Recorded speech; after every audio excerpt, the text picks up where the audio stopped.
DD किसान, बदलते भारत की शान।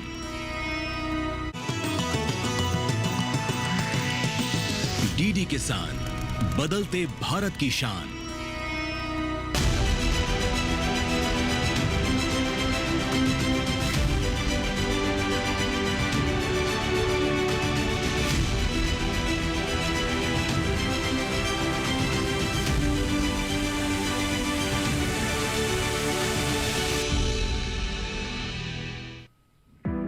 नमस्कार, दूरदर्शन किसान में आपका स्वागत है। मैं हूं सुरेश मनचंदा और आप देख रहे हैं अपना पसंदीदा प्रोग्राम अपना कमोडिटी एक्सपर्ट। अपना कमोडिटी एक्सपर्ट के इस एपिसोड में आज हम चर्चा करने जा रहे हैं चावल की। जी हां, चावल की कीमतें 2025 के अंदर में क्या रहने वाली हैं, धान इस साल क्या उत्पादन देखने को मिल सकता है, क्या किसान अग्रेसिव होगा जो इस समय के करंट प्राइसेस चल रहे हैं उसको देख करके, क्या किसान को इस बार धान की खेती ज्यादा मुनाफा देगी, इस पर हम चर्चा करेंगे। और साथ ही ये जानने की कोशिश करेंगे कि हमारे पड़ोसी मुल्क पाकिस्तान के $20 भाव नीचे जाने के बाद पिछले 7 दिनों के अंदर में भारत के भी करीब करीब $10 फिसलने के बाद अंतर्राष्ट्रीय बाजारों के अंदर जो कि $400 के आसपास कारोबार हो रहा है, और अमेरिका जैसे देश के भी इंटरनेशनल प्राइसेस लगातार डाउन ट्रेंड की तरफ रहने पर, निचले स्तर दिखाने पर, उसके बावजूद भारत का चावल का कारोबार और अंतर्राष्ट्रीय बाजारों के अंदर में चावल का कारोबार कैसा रह सकता है। हमारे साथ दो खास मेहमान इस समय पर स्टूडियो में मौजूद हैं। प्रेम गर्ग सर अब हमारे साथ में इस समय पर स्टूडियो में मौजूद हैं। आप नेशनल प्रेसिडेंट हैं इंडियन राइस एक्सपोर्ट फेडरेशन के, आपका स्वागत है प्रेम जी। और साथ ही हमारे साथ में डॉक्टर दिनेश कुमार स्टूडियो में मौजूद हैं। आप साइंटिस्ट हैं, आप एग्रोनॉमिस्ट हैं, जो कि बताएंगे कि चावल के अंदर में किस तरीके से उत्पादन को बढ़ाया जा सकता है और साथ ही साथ पेस्टिसाइड को कैसे कम किया जा सकता है, अंतर्राष्ट्रीय मानकों के हिसाब से उसको कैसे एक स्तर के ऊपर पे लाया जा सकता है।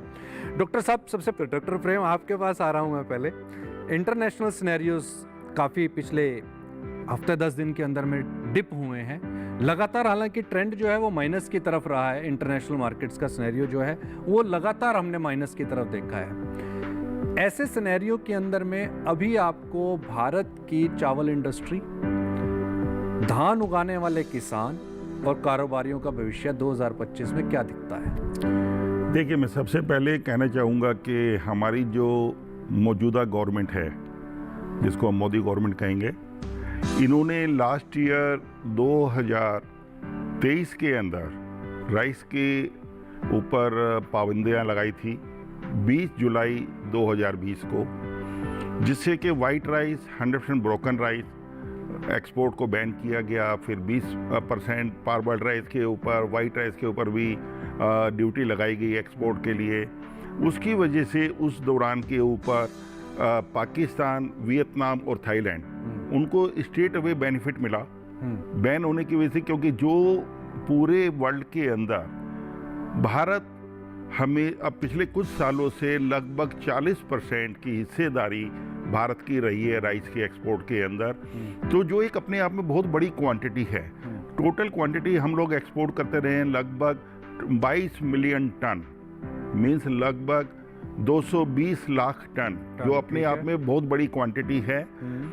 पर ये जो बैन किया उसकी वजह से वो सीधा पाकिस्तान बेनिफिट ले गया, थाईलैंड ने लिया। उन लोगों के प्राइस जो कभी $300-350 के बीच में रहते थे, और वो प्राइस उन लोगों ने $500 से $600 के बीच में देखने को मिले। उसकी वजह से उनके किसानों को बेनिफिट मिला। पर अभी एप्रोप्रिएट, जैसे प्रहलाद जोशी जी के साथ हमारी फेडरेशन ने टेकअप किया, मिनिस्ट्री के अंदर सभी मिनिस्टर्स के साथ टेकअप किया, गवर्नमेंट के मशीनरी के अंदर बातचीत की गई, और उन लोगों ने राइट डिसीजन लेते हुए पिछले 5 महीने से राइस के एक्सपोर्ट को खोल दिया। लास्ट मंथ आपने देखा 100% ब्रोकन जो एक बंदिश में था, उसको भी फ्री कर दिया गया है, क्योंकि आज हमारे हिंदुस्तान के पास ऑलरेडी इतना सरप्लस स्टॉक है, जिसको यदि हम आने वाले 3 साल तक भी यदि हमारे किसान जितनी जो मेहनत करते हैं और इसको पैदावार करते हैं, जो राइस की क्रॉप नॉमिनल भी रखें, तब भी सरप्लस रहने वाला है यदि एक्सपोर्ट नहीं करें। इसका यानी आपका कहने का मतलब है कि प्रोडक्शन काफ़ी बेहतरीन रहे हैं पिछले 2-3 साल और उसकी वजह से कैरी फॉरवर्ड स्टॉक्स सरप्लस हैं यहाँ पे। डॉक्टर दिनेश, आपसे मेरा ये सवाल है क्योंकि वेदर कंडीशंस बड़ी तेज़ी के साथ बदली हैं और इस बार तो गर्मी समय से बहुत पहले ही आ गई है और जो हम इस समय पर देख रहे हैं कि बुआई का जब समय आएगा चावल का, धान का, तो उस समय तो गर्मी रिकॉर्ड स्तर के ऊपर पे मुझे लगता है कि होगी और ऐसी कंडीशन के ऊपर पे आप इस साल की सोइंग को आप कैसा देखते हो, उसको किस तरीके से अपन प्रेडिक्ट कर सकते हैं? हालांकि गेहूं का प्रोडक्शन पहले माना जा रहा था कि कम हो सकता है वेदर कंडीशंस चेंज होने की वजह से, लेकिन ऐसा नहीं हुआ। कहीं फॉल नहीं देखने को मिला बल्कि बम्पर क्रॉप है। इनफैक्ट मस्टर्ड की जो क्रॉप इस समय पर आ रही है उसके अंदर भी इजाफा देखने को मिला क्योंकि तरह तरह की जो बीमारियां और फंगस आ जाती थी उसकी वजह से, पाले की वजह से, तो उससे बचाव हो गया उसका, तो वो एक बेनिफिट रहा। धान के केस के अंदर में आप कैसे देखते हैं? जी बिल्कुल, जैसा कि अनुमान है कि टेम्परेचर बढ़ रहे हैं। हाँ। और ये संभावना है कि आगे भी ये जारी रहेगा। हाँ। और लेकिन सही जानकारी तो हमें उसी समय पता लगेगी कि क्या हुआ। और दूसरा, अभी आंकड़े आने हैं, जो मौसम विज्ञान है हमारा वो बताएगा हमें कि कितनी बारिश होगी, किस तरह का बारिश का पैटर्न होगा, उसके आधार पर ज़्यादा हमें पता लगेगा। लेकिन एक चीज़ तय है कि जो जितनी भी बारिश हमारी हो, अगर उसका डिस्ट्रीब्यूशन ठीक हो, तब पैदावार निश्चित तौर पे धान की या जो भी दूसरी फसलें हैं खरीफ में, उनकी पैदावार निश्चित तौर पे बढ़ेगी। दूसरी बात यह है कि आजकल हमारे जो संस्थान हैं एग्रीकल्चर के, रिसर्च के, इन्होंने भी पहले से ही अब हमने तकनीकियाँ तैयार कर ली हैं। यानी अगर मौसम में बदलाव आते हैं तो हम कौन कौन सी तकनीकी अपना सकते हैं। अभी भी जैसे जोर दिया जा रहा है हरियाणा पंजाब में कि भाई अगर बारिश कम हुई तो आप सीधी बिजाई पे जाओ, और कुछ किसान जाने भी लगे हैं। इसके लिए अब किस्में भी बना दी हैं हमारे संस्थान ने और दूसरे संस्थान भी बना रहे हैं। यानी अगर जलवायु परिवर्तन किसी तरह से आता भी है, कुछ बदलाव जैसा आपने पूछा, तो उसके लिए भी हमारे पास तकनीकी है, हमारे पास संसाधन है और हम और हमारे किसान कोशिश निश्चित तौर पे करेंगे कि पैदावार में कोई फ़र्क ना हो, बल्कि अनुमान ज़्यादातर आगे चल के यही कहेंगे कि धान की पैदावार आने वाले समय में बढ़ेगी। अच्छा, मतलब आपको लगता है कि जो प्रोडक्शन है उसके अंदर हम एक अच्छा खासा जंप देख सकते हैं। लेकिन हमने ये देखा है कि हमारा जो पड़ोसी मुल्क है, चाइना की अगर मैं बात करूं, उसका जो प्रोडक्शन साइज़ है वो 10 टाइम्स है। तो उसको किस तरीके से हम compete कर सकते हैं या प्रोडक्शन को कैसे इजाफा में लेकर के आ सकते हैं? क्योंकि 1 एकड़ के अंदर में, जैसा अभी प्रोग्राम से पहले भी आपसे डिस्कस हो रहा था कि 22 क्विंटल तो हिंदुस्तान में होता है, वहाँ पर 220 क्विंटल होता है, तो वो कंपैरिजन कैसे लेकर के आए? जी बिल्कुल, देखिए जहाँ तक एक्सपोर्ट की बात है या इंटरनेशनल ट्रेड की बात है तो उसमें तो इंडिया डोमिनेट कर रहा है। जैसे अभी सर ने बताया था कि 40% हमारी शेयर रहती है, तो वहाँ तो चाइना नहीं है। हाँ। क्योंकि चाइना में उत्पादन बहुत ज़्यादा होता है। हाँ। उनके यहाँ लगभग 30 मिलियन हेक्टेयर पे धान उगाया जाता है। हमारे यहाँ लगभग 47.8 हो गया है। ठीक है। 47 मिलियन हेक्टेयर पे हमारे यहाँ धान उगाया जाता है। हमारा एरिया काफ़ी ज़्यादा है चाइना से, लेकिन जब उत्पादकता की बात करते हैं तो उनकी उत्पादकता बहुत ज़्यादा है। उनकी उत्पादकता अगर हम मोटे धान के रूप में देखें तो 7 टन के आसपास है, 70 कुंटल प्रति हेक्टेयर। अच्छा। और हमारे यहाँ उत्पादकता ये 4.7 है। अच्छा। जो मोटे धान की काफ़ी कम है हमारी उत्पादकता, उनकी 1.5। अब हमें देखना होगा कि चाइना से हम कैसे कम्पीट कर सकते हैं उत्पादकता बढ़ाने में। उनके यहाँ संकर धान ज़्यादा उगाया जाता है। 70% धान जो भी चाइना में, 60% यूँ कह लीजिए 60% धान उनके यहाँ जो है हाइब्रिड है, संकर है। अच्छा। उन लोगों को पसंद है संकर धान चाइनीज़ को। इंडिया में संकर धान बहुत कम है, काफ़ी कम क्षेत्र है।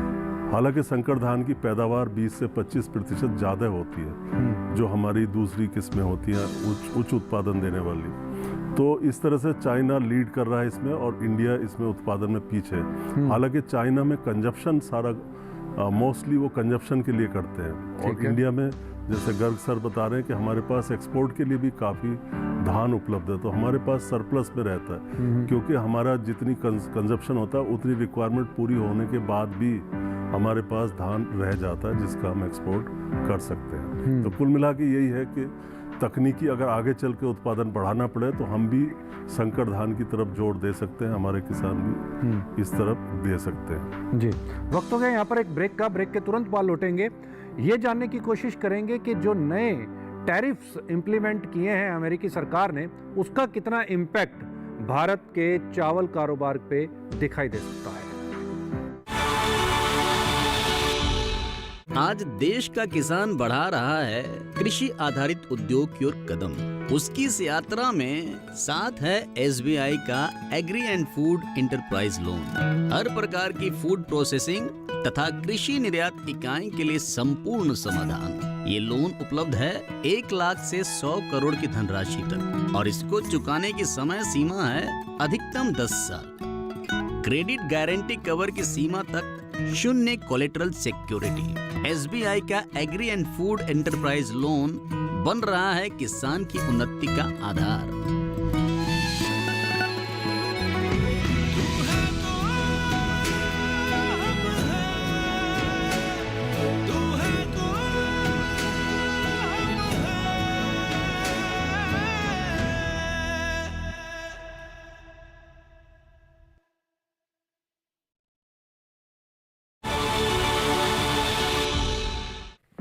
ब्रेक के बाद एक बार फिर से स्वागत है। चर्चा जारी है। बात कर लेते हैं अब अमेरिका के टैरिफ्स को लेकर के, क्योंकि अमेरिकी सरकार ने जो नए टैरिफ्स लगाए हैं, क्या उसका कुछ फायदा भारत के चावल निर्यातकों को मिलने जा रहा है या फिर विपरीत पड़ने जा रही है, ये बात। प्रेम जी, आपसे जानेंगे, अमेरिका के टैरिफ्स नए नए इंप्लीमेंट, उसको लेकर के इंडस्ट्री में डर है या लगता है कि नहीं, ये तो एक अपॉर्चुनिटी है, इसको कैश करना चाहिए? हमारे भारत के ऊपर राइस के जितने उत्पादक देश हैं, थाईलैंड, वियतनाम या पाकिस्तान जी, उन सबसे टैरिफ कम सिर्फ भारत के ऊपर है। बिल्कुल, हमारा 26% उन लोगों ने टैरिफ लगाया है और जो मेरे ख्याल से न्यूज़पेपर 27% कह रहे हैं, पर मेरे जो इन्फॉर्मेशन के हिसाब से 52 से 26% है जो राइस के ऊपर। इससे पहले यूएस के अंदर जितना भी एक्सपोर्ट होता था वो लोग इंपोर्ट करते थे, लगभग 6% के करीब में ड्यूटी देनी पड़ती थी। ठीक है, तो उसके अंदर आज 20% एक्सेस देना होगा, पर उसका इम्पैक्ट मेरे को लगता नहीं है कि बहुत ज़्यादा आएगा, क्योंकि जो यूएस है सिर्फ बासमती राइस मैक्सिमम इंपोर्ट करता है। ठीक है, जिसका मेजर हिस्सा सिर्फ भारत से जाता है। अच्छा। और हमारे जो ब्रांड्स जो इंडिया के अंदर हम जो बनाते हैं भारत के अंदर, और जो क्वालिटी है, जैसे अब श्री लाल महल बासमती राइस को, एम्पायर को ले लीजिए, वो यूएस की मार्केट के अंदर नंबर 1 पर चलता है। ठीक है, तो वो वहाँ पर उन लोगों ने खरीदना ही है, और लोकल कस्टमर को यदि $200 एक्स्ट्रा भी देने पड़ेंगे, उसके लिए बहुत बड़ा इम्पैक्ट नहीं होगा। शुरू के अंदर 2 महीना 1.5 महीना तो इम्पैक्ट इसका होगा, पर उसके बाद लोग इसको ऑब्जर्व कर लेंगे। ठीक है, मतलब आपको लगता है कि पहले 1-2 महीने थोड़ा सा फेयर वाली सिचुएशन है, उसके बाद ये ऑब्जर्व हो जाएगा, लोगों को आदत हो जाएगी। इसको फेयर भी नहीं कहेंगे, इसको हो सकता है थोड़ा सा 10% का कट यहाँ के एक्सपोर्टर्स लेंगे और 10% का वहाँ के कस्टमर्स लेंगे। प्राइसेस के डिप जाने का इंटरनेशनल मार्केट के अंदर में रीज़न क्या मानते हैं? क्योंकि कई कंट्रीज में देख रहा था, वहाँ तो 60 से लेकर के और $100 तक का भी डिप इंटरनेशनल मार्केट के अंदर में आया है। इंटरनेशनल मार्केट के अंदर हम बासमती की बात सेपरेट करते हैं, नॉन बासमती की एक अलग करते हैं जी। बासमती के अंदर हमारे को जो काफ़ी बड़ी टक्कर मिल रही है वो पाकिस्तान से मिल रही है। ठीक है, क्योंकि एक जैसे मेरे कोलीग बैठे हैं साथ में दिनेश साहब, तो आप बताएंगे पेस्टिसाइड जो है हमारा सबसे बड़ा मुद्दा आज के दिन जी।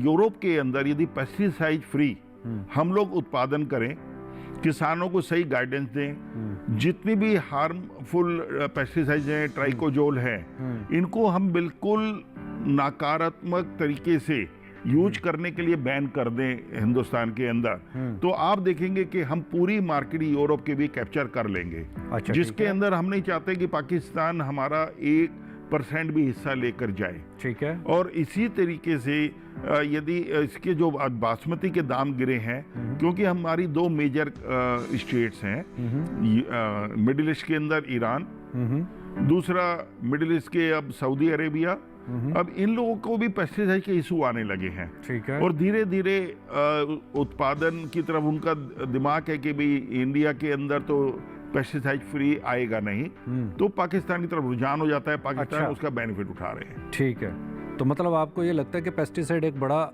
इशू है। डॉक्टर दिनेश, पेस्टिसाइड, क्योंकि हमने ये देखा है यूरोपियन कंट्रीज़ ने तो काफ़ी इसके ऊपर पे स्ट्रिक्ट एक्शन लिए ही हैं।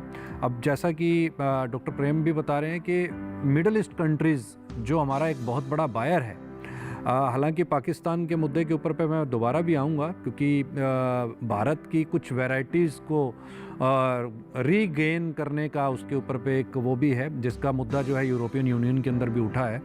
लेकिन इस समय पर आपको क्या लगता है कि पेस्टिसाइड को लेकर के जो एक बड़ा इशू है उसको कैसे सोल्व किया जा सकता है? पेस्टिसाइड रेजिड्यूज़ के ऊपर पे कैसे काम हो सकता है? जी बिल्कुल, वाकई चिंता का विषय कई बार बन जाता है, क्योंकि कुछ देश ये मान के कि भाई इनके पेस्टिसाइड आता है राइस में, और सकुचाते हैं, उनको शंका होती है। ठीक है। तो कई बार उनकी शंका सही भी हो सकती है, क्योंकि पूरा ज्ञान ना होने की वजह से कई बार किसान कुछ पेस्टिसाइड को ज़्यादा मात्रा पे डाल देते हैं, कई बार गलत समय पे भी डाल देते हैं, जिसकी वजह से उनके अवशेष हमारे धान में रह जाते हैं। ठीक है। कुछ देशों से ये भी शिकायत मिली थी कि भाई हैवी मेटल भी हमारे उसमें धान में आ जाती है, ट्राइसाइक्लाजोल का मुद्दा है, एफ्लाटोक्सिन है, या कई बार और कुछ पेस्टिसाइड, इवन कहीं कहीं तो ये हमारा जो कार्बन डाइजिम है इसके लिए भी मुद्दा आता है। अच्छा। तो निश्चित तौर पे सबसे पहला है कि फार्मर्स को, हमारे किसानों को जागरूक होना पड़ेगा, और जो एक्सपोर्ट से संबंधित किसान हैं जो एक्सपोर्ट में कंट्रीब्यूट करते हैं या कंपनीज को देते हैं अपना धान, उनको विशेष ध्यान देना चाहिए। लेकिन डॉक्टर दिनेश, किसान तो सीधा कंपनीज को तो देता नहीं, वो तो मंडी में बेचता है, और मंडी वाले जो हैं वो कंपनीज को देते हैं। जी जी जी। तो वो तो मैक्सिमम अगर आप देखेंगे तो वो तो जाता ही मंडीज के थ्रू ही ट्रेडर्स के पास, और ट्रेडर्स के पास से फिर जाता है आपके पास में मिलर्स के पास में।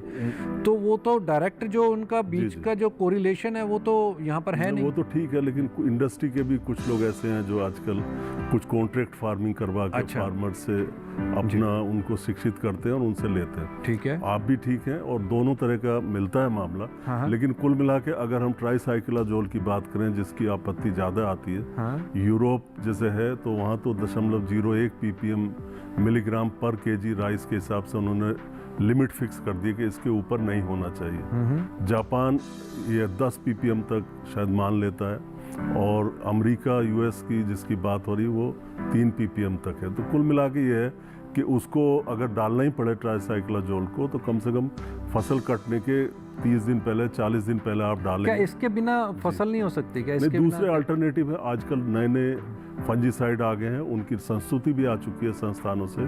तो चाहिए किसान भाई ट्राइसाइक्लाजोल को ही छोड़ दें, क्यों उसके पीछे पड़ रहे हैं हम लगातार। तो दूसरे जो विकल्प हैं इसके उपलब्ध हैं, काफ़ी नाम है उनके, और उनका प्रयोग किसान भाई कर सकते हैं। और हमेशा के लिए 2-3 बातों का आपको ध्यान रखना है। एक तो आपको फसल चक्र अपनाने हैं, आप खेत बदल दीजिए। इस साल बासमती या धान आपने इस खेत में, एक खेत में लिया, तो अगले साल दूसरे खेत में ले लीजिए, तो आपके कीड़े मकोड़े बीमारी वैसे ही कम हो जाएंगे। और जो IPM है, समेकित कीट प्रबंधन की जो तरकीबें आपको बताई जाती है, उनका आप अनुपालन करें। और उनके बारे में विस्तार से चर्चा करने की जरूरत नहीं है, ये समय नहीं है, ना ही ऐसा मंच है। लेकिन किसान भाइयों को समेकित जो हमारा कीट प्रबंधन है, व्याधि प्रबंधन है, उस पर ध्यान देना चाहिए। तो यहाँ पर मैं आगे चर्चा को जारी रखूँ, एक खास रिपोर्ट हम देख लेते हैं चावल पर। चावल दुनिया की सबसे महत्वपूर्ण फसलों में से एक है। संयुक्त राष्ट्र की संस्था खाद्य एवं कृषि संगठन के अनुसार 2023-24 के दौरान दुनिया भर में 52 करोड़ 39 लाख टन चावल की उपज का अनुमान है। इसमें से 13 करोड़ 78 लाख टन अकेले भारत में है। चावल उत्पादन में भारत नित नए रिकॉर्ड बना रहा है। 2023-24 की उपज भी अब तक का एक रिकॉर्ड है। मोटे तौर पर चावल को 2 हिस्सों में बांटा जा सकता है। पहला है बासमती और दूसरा गैर बासमती। बासमती लंबे दाने वाला खुशबूदार चावल है। इसकी सबसे ज्यादा पैदावार पंजाब में होती है, जहां फिलहाल 3.84 मिलियन मीट्रिक टन चावल पैदा हो रहा है, जो देश के कुल उत्पादन का 42.7% है। 3.67 मिलियन मीट्रिक टन उपज और 40.8% हिस्सेदारी के साथ हरियाणा दूसरे पायदान पर है। तीसरा नंबर उत्तर प्रदेश का है, जहां बासमती चावल का उत्पादन 2 मिलियन मीट्रिक टन है।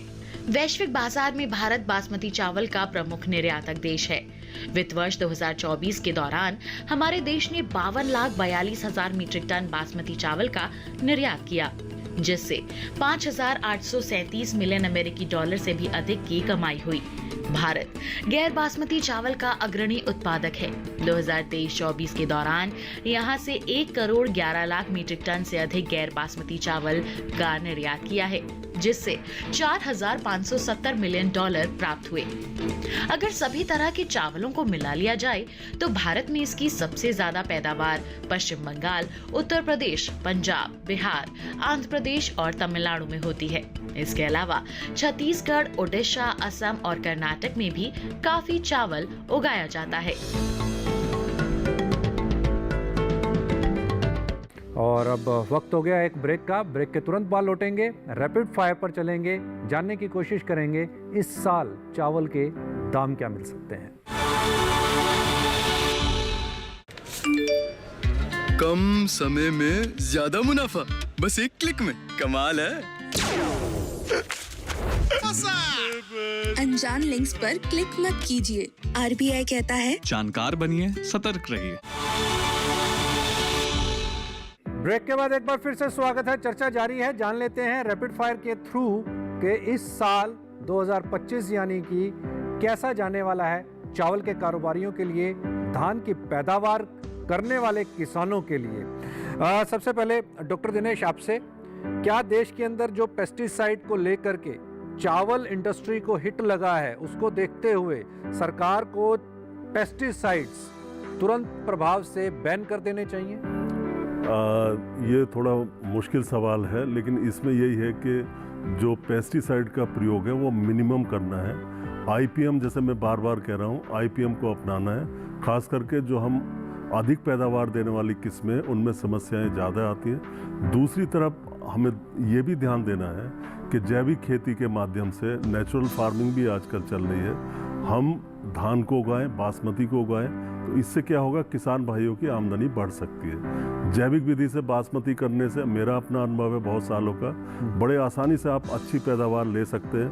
उसमें भी तरीके हैं कीड़े मकोड़े बीमारी को रोकने के, और आप अगर जैविक खेती अपनाते हैं तो मिट्टी का सुधार होगा, साथ ही साथ आपको दाम अच्छे मिलेंगे। जैसे कहते हैं नीम और करेला और नीम चढ़ा, मतलब एक तो आपकी पेस्टिसाइड फ्री बासमती रहेगी, लागत कम आएगी, और दूसरा आपका जो लाभ है, आपको रेट ज़्यादा मिलेगा। तो इस तरफ झुकाव आना चाहिए किसानों को। जी डॉक्टर प्रेम, क्या साल 2025 के अंदर में चावल एक बार फिर अपने शबाब पर होगा?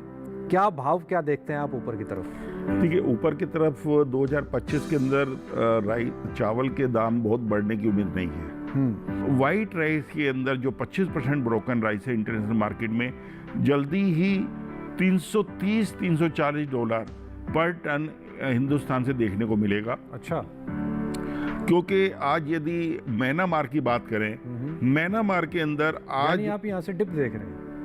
यहाँ से मैं डिप देख रहा हूँ नॉन बासमती के अंदर, तो काफी अच्छा खासा, मतलब समझिए 20% के आसपास। 20% पे बहुत बड़ा नंबर, बहुत बड़ा डिप है जी, बहुत बड़ा। क्योंकि यदि $400 की मार्केट है तो $80 का डिप देख रहा हूँ। क्योंकि आप म्यांमार की बात करें तो म्यांमार के अंदर आज 10% ब्रोकन राइस आपको $330 से $340 के बीच में मिल जाएगा FOB।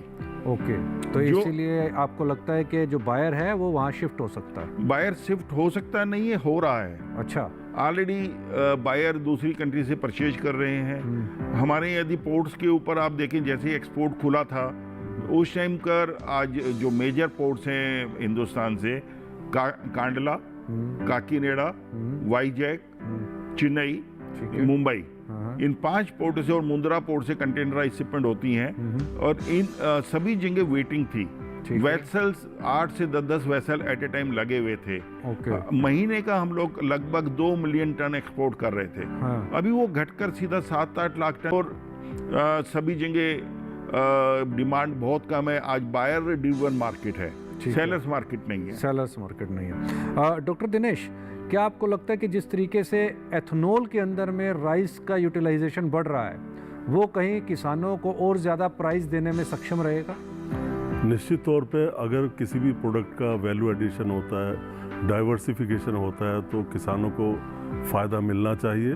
और ख़ास करके जो हमारा कई बार धान ख़राब हो जाता है, गल सड़ जाता है या बहुत ज़्यादा ब्रोकन है, जो किसी काम का नहीं है, तो निश्चित तौर पे अल्कोहल इंडस्ट्री में उसका प्रयोग होगा, और होगा तो कुछ ना कुछ फ़ायदा किसानों को भी इससे मिलेगा। डॉक्टर प्रेम, क्या आपको लगता है कि इस साल 2025 के अंदर में जो ये प्राइजेज़ अभी आप बता रहे हैं कि डिप जा सकते हैं और अभी यहाँ पर दबाव है, उसको देखते हुए कितने फीसद पैडी के अंदर में ग्रोथ आ सकता है प्रोडक्शन साइज में, या फिर डिप आ सकता है?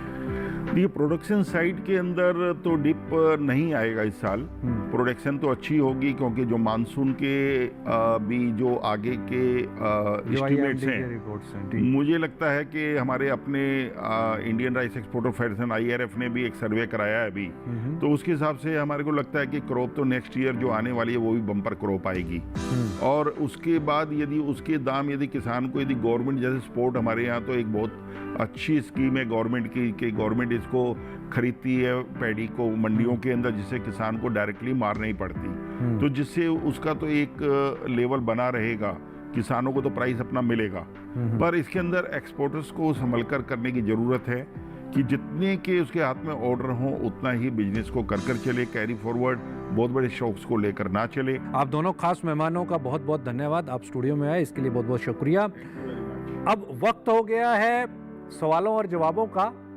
पहले ये जान लेते हैं कि पिछले एपिसोड में जो हमने आपसे सवाल किया था उसका सही जवाब क्या है, और सही जवाब देने वाले विजेताओं के नाम क्या हैं। स्क्रीन पर आपके सामने पिछले एपिसोड से मैं पूछा गया सवाल, भारत में गन्ने की खेती सबसे ज्यादा किस राज्य में होती है? ऑप्शंस हैं, option A Karnataka, option B Uttar Pradesh, option C Maharashtra और ऑप्शन डी उड़ीसा। तो सही जवाब है ऑप्शन बी उत्तर प्रदेश, और जो विजेता हैं उनके नाम आपकी टीवी स्क्रीन पर।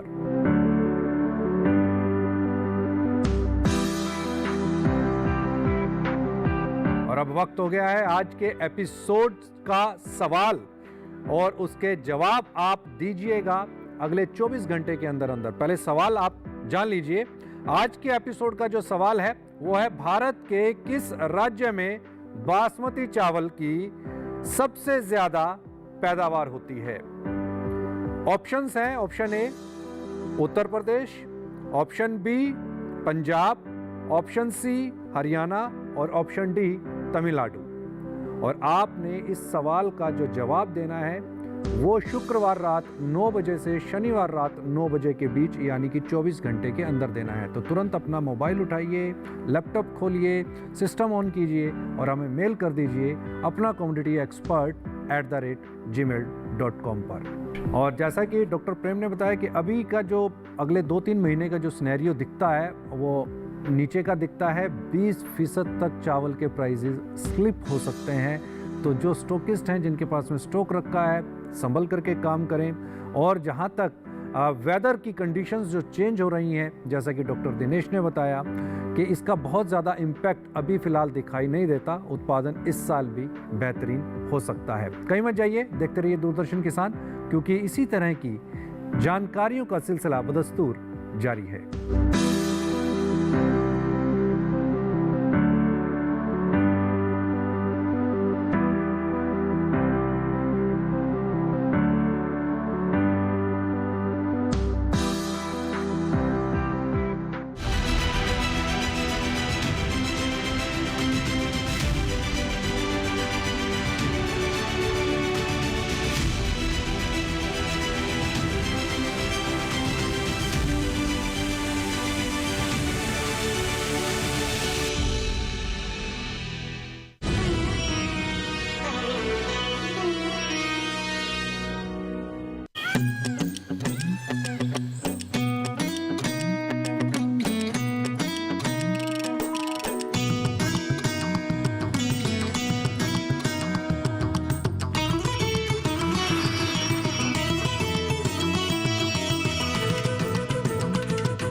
डीडी किसान, बदलते भारत की शान।